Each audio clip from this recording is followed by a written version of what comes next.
business, right? If for want of a better term, for the better part of 20, we talk about the Les Mills business being 50 years old, but the programs themselves going global is about 25 years or so. And for the majority of that time, it was very much, live experiences in a gym, at a quarterly workshop, at a launch, like the one you were discussing. But we had been pre-COVID, we had been tinkering with a few things online. We knew that we had to get better at delivering our content digitally. So we'd created, in-club virtual experiences, et cetera, et cetera. But the truth of the matter was when COVID hit and all of our live business stopped, or we had an inability to bring people together, we had to just move really, really quickly, right? And so, one thing that was super important for us to be able to move quickly was to actually have the music rights to be able to do it, because our music licensing rights didn't allow us to do digital streaming or anything like that, because it was just not conceived, right? It wasn't really conceived. And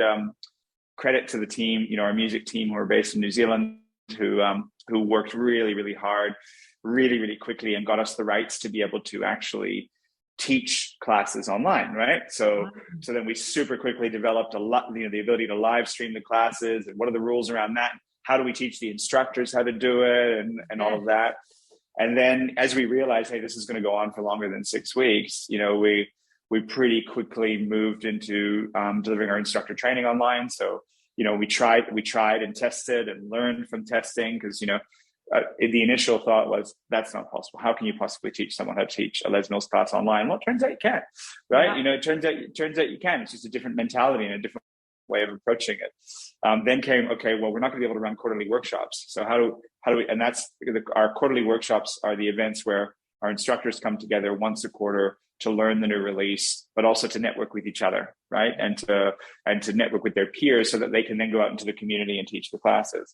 Well, given we had the ability to live stream, all of a sudden we thought, well, maybe we should live stream our quarterly workshops.